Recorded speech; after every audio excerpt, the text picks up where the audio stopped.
Thank you, Mr Speaker, and it's a great pleasure to follow the Honourable Member for Chatham and Aylesford. Particularly, I think her remarks on the importance of mental health are definitely worth listening to. On behalf of my colleagues on these ever-expanding Liberal Democrat benches, I would also like to associate ourselves with the words of both the Prime Minister and the Leader of the Opposition about Paul Flynn. He was a thoughtful man, an independent spirit who spoke truth to power, and he will be remembered with great affection. I would also like, Mr Speaker, to spend a moment remembering another former member of this House who we said farewell to in the last year, the former MP for Yeovil, who was leader of the Liberal Democrats for 11 years, Paddy Ashdown. He led an energetic life of public service in the Special Forces, in this House and indeed the other place, and indeed in his role in Bosnia. He was bold, fearless and determined, and he is very much missed. I'd like to pay tribute to the mover and seconder of the humble address. The Honourable Member for North East Derbyshire took us on a grand tour from Derbyshire to Venezuela. And I think he has surely guaranteed himself good coverage in tomorrow's Times Red Box by quoting the favourite catchphrase of Matt Chorley, "This is not normal." As a fellow child of the 1980s, I would just like to put on record my thanks to him for confirming to the House that 39 is clearly still considered up and coming. The Honourable Member for Truro and Falmouth is a well-respected former minister, liked on all sides of the House for the way in which she genuinely engages. I understand from looking at her Wikipedia entry that she was also head girl at school.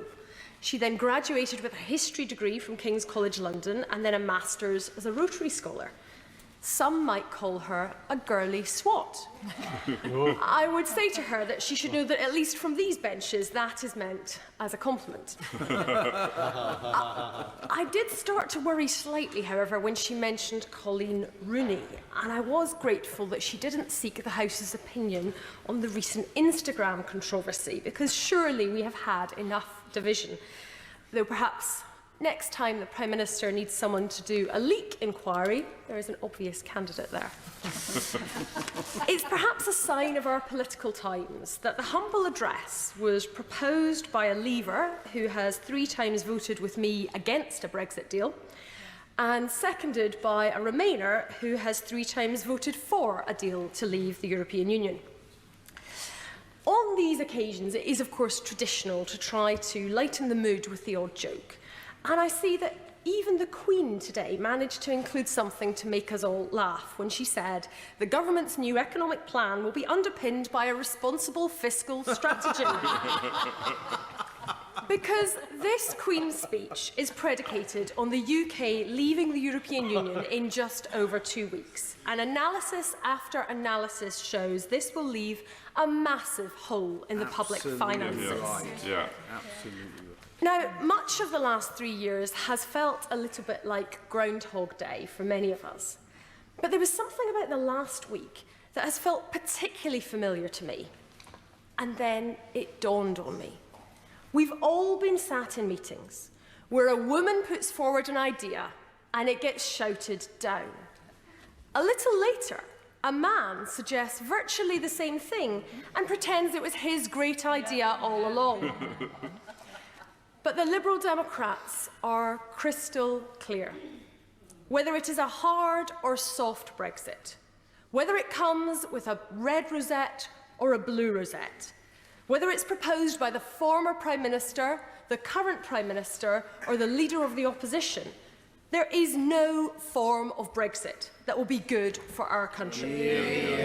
And the Liberal Democrats will continue to fight to stop Brexit, to secure a people's vote with the option to remain in the European Union, to give the public the final say on the Brexit deal. Because there is no deal that will ever be as good as the one we currently have as members of the European Union. Mr. Speaker, there was nothing in this Queen's speech that will bring comfort to the factory worker set to lose their job, or to the many thousands who already have. Nothing to bring comfort to families when they're having to pay more and more to put food on the table. Nothing to bring comfort to our young people who are being stripped of the right to live, work and study in 27 other countries. Nothing to bring comfort to our NHS on the cusp of yet another winter crisis and having lost more than 5,000 EU nurses in the last 2 years.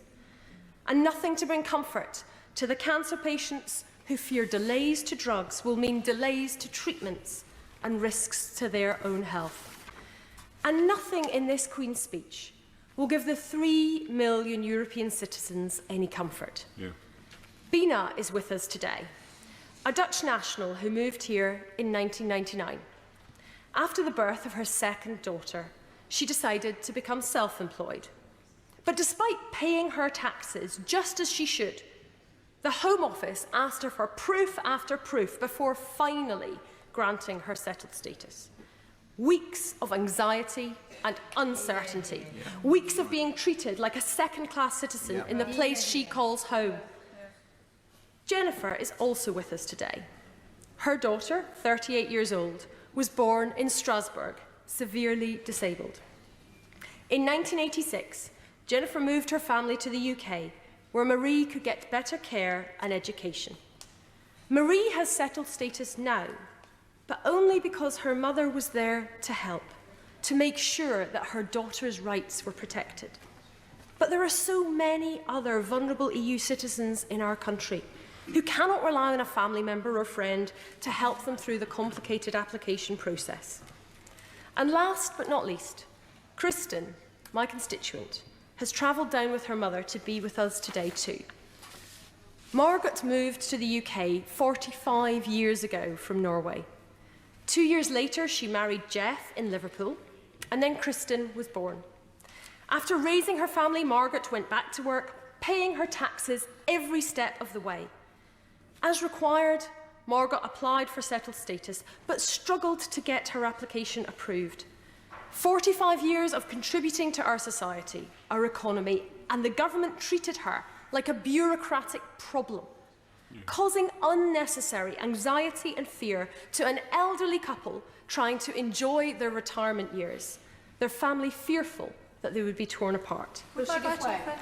I will give way to her. I thank her for giving way, and she very movingly describes the huge anxiety that a lot of EU citizens face by a very unfair and unsuitable application process. It should have been a registration process. This government just does not treat EU citizens fairly, and it has never counted the human costs of all that anxiety. Does she agree with me?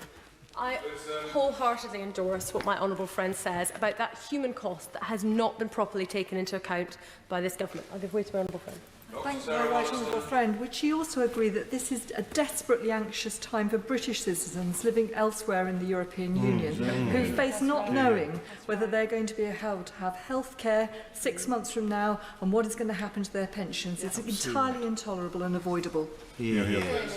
And again, my honourable friend is quite right. Very often in this place, we have these debates, we have the braying, we have the back and forth across the dispatch box, and it can feel like something of a pantomime of theatre. But this is people's lives that we're talking about. This is people sitting in the gallery today, and I was going to ask the Prime Minister, but he is no longer here. So I hope the ministers will have the courage to look Kristen, Margaret, Bina and Jennifer in the eye and apologise for the anxiety that they have caused to them and the 3 million other citizens from the EU 27. Our country is better than this. We don't turn our back on those who have come over to be our doctors, nurses, teachers and carers. We don't turn our back on our family, friends and loved ones. We don't turn our back on those who, like the rest of us, only want to make our country a better place. That's not who we are. There's little more British than getting all dressed up and taking part in pomp and ceremony. But there is a time and place for that. Today should not have been it. Today is a distraction from the fact that our country is fast hurtling towards catastrophe. That the Prime Minister is more interested in hanging on to power at any price than what is best for our country. This hardline Brexit government has no majority, no plan, no clue, and it is putting the future of our great country at risk. The benches opposite are clamouring for a general election, and we're ready to give them one. All they need to do is sign a simple letter and secure an extension to Article 50. I've said this before in the House, and I'll say it again. I relish the opportunity to take the Prime Minister on at the general election. And I cannot wait to take to the country the positive alternative vision that people deserve. A vision for a country where if you work hard and play by the rules, you are rewarded with a decent home and enough money to get by and live with dignity.